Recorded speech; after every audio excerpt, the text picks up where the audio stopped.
Mayor, may isa pang ano, sa tingin ho ninyo na naka-impluwensya daw yung yung games or social media doon sa bata dahil sa nakita pong video talagang para bang naglalaro lamang, parang naka-live pa. Anong dating po para sa inyo?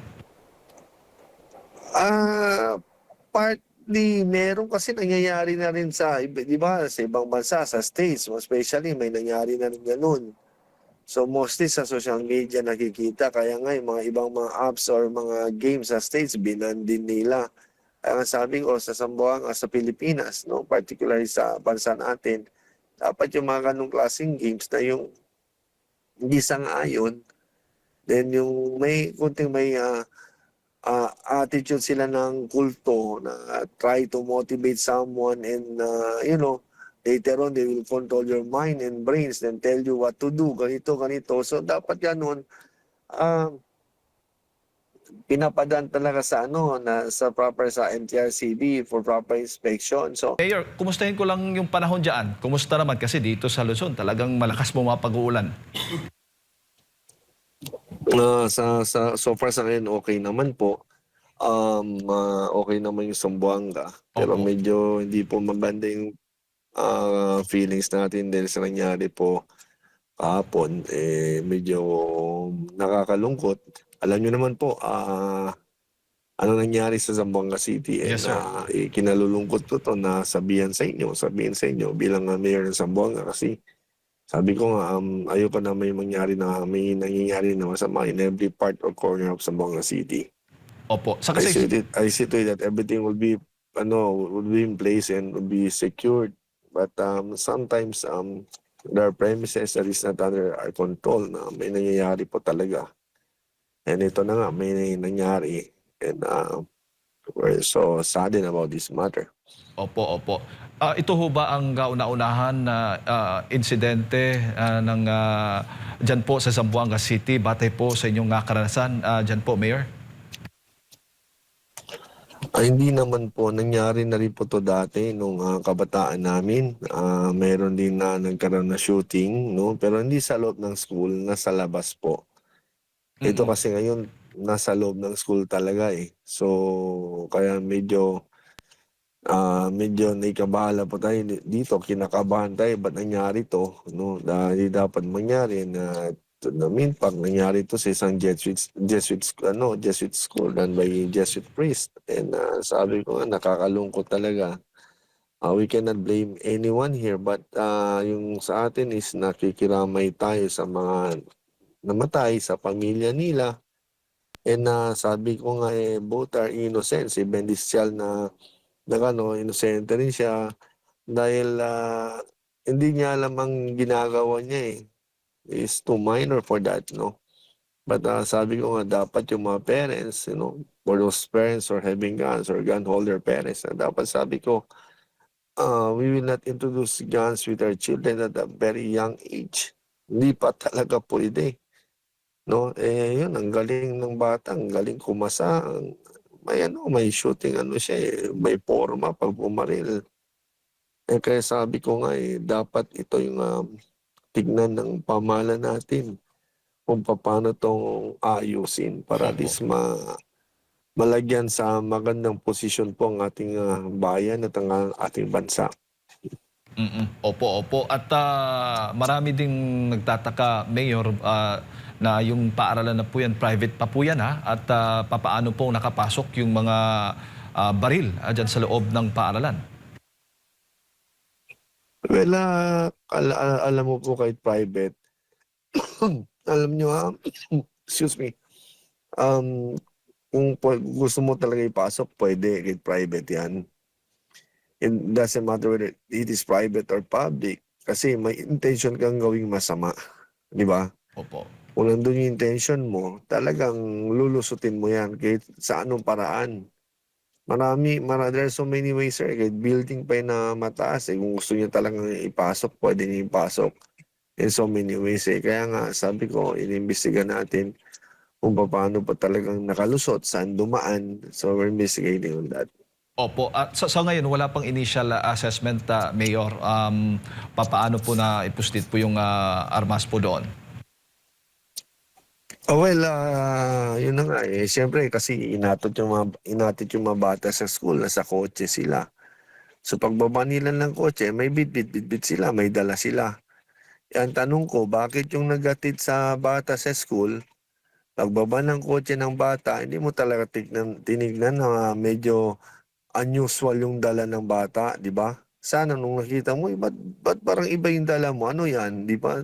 Tipong ganun kasi kahit ako, inahatid ko yung anak ko sa school. Pagbaba, chinecheck ko kung anong dala ng bag, anong bag ng anak ko. So, dapat may imbestigahan rin yung nagatid sa school. Kasi bakit hindi niya na-check na dala yung bata? Kasi mahaba yung ano eh. Mahaba yung rifle, yun na pocket, yung parang Mm, bag ng rifle, mahaba. Kitang-kita naman kahit nasa loob ng classroom. Eh, mm. kita mo naman talaga. So, sabi ko, paano nangyari yan? Diba? But it is something to do also. Sabi ko nga, we have to investigate the security of the school. Paano nyo na monitor? Kasi alam nyo, security guard lang naman talaga yan sila. Hindi naman yan professional tulad ng mga police or, di ba, police nga.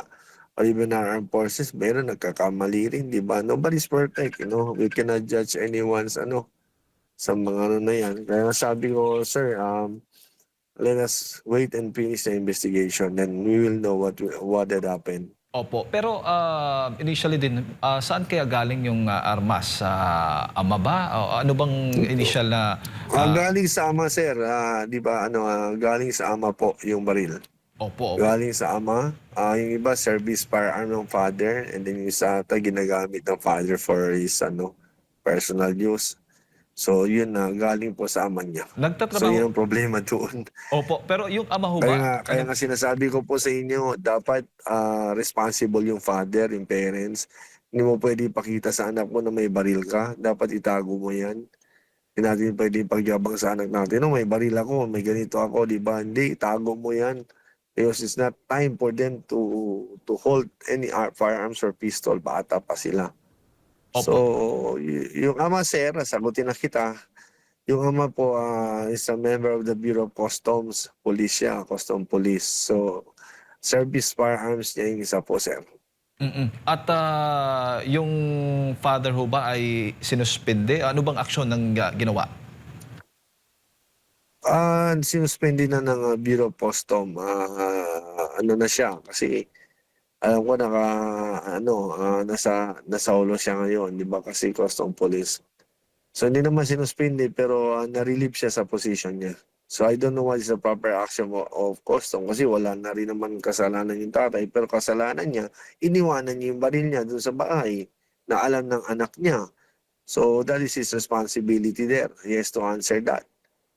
Mm, opo, opo. Sa paaralan ho ba may mga CCTV footages po nakunan po itong insidente diyan doon sa Meron pagpasok naman meron naman sir, sa meron gate? po at meron din yung mga sa cellphones ng mga bata.